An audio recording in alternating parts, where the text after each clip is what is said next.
Hi everybody, and in particular, hello classmates. It's amazing to be with you all today, especially knowing that this is most likely the last time we will all be together. From this point forward, we will all be going our separate ways. Within no time at all, some of you will be far away, some of you will be nearby, and in all honesty, there are some of you who could never be too close. So with all of us facing the same monumental change, we all have similar concerns. Where do I go next? Where will that lead me? How can I be sure I'll get a job? Compound all these questions with the fast pace of life in today's world, and it's enough to make your head spin.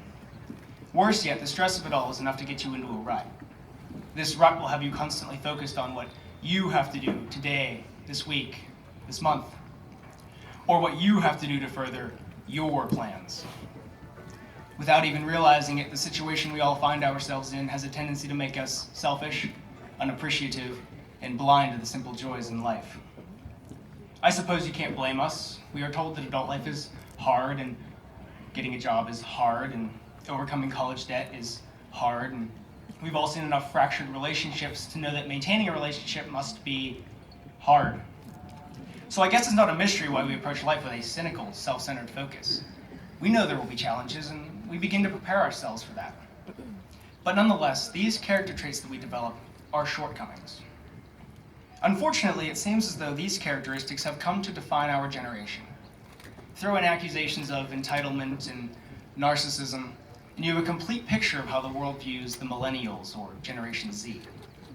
As we enter the workforce and adult life as a whole, this is the reputation that will precede us.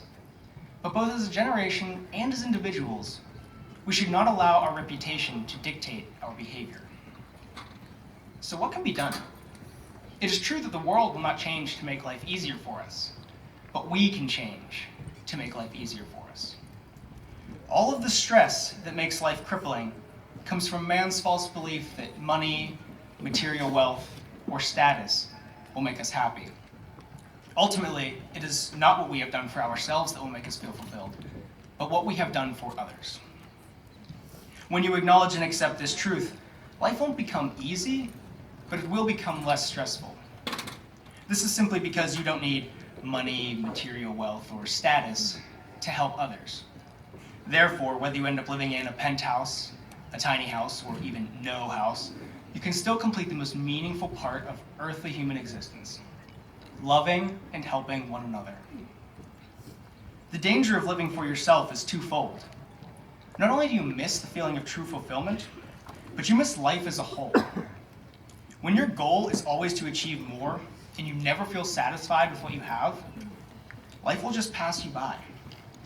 You will spend each day striding forward faster and more focused to achieve an empty goal, and you will miss the moment you are in and the things that you have.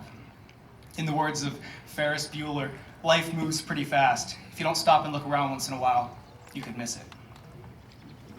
We have all heard that these are the best years of our lives, and I've always had a problem with that.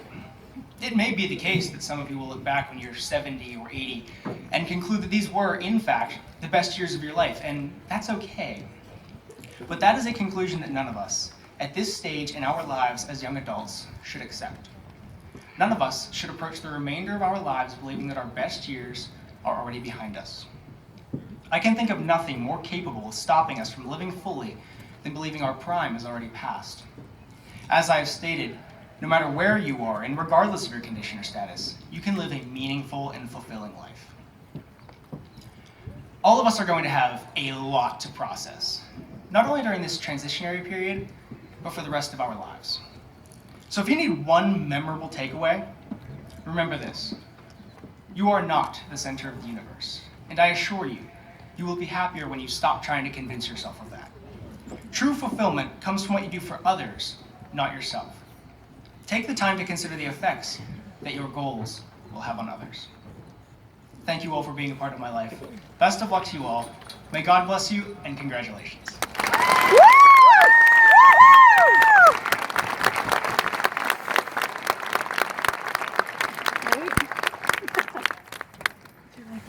That was awesome. That was awesome. Well, hello.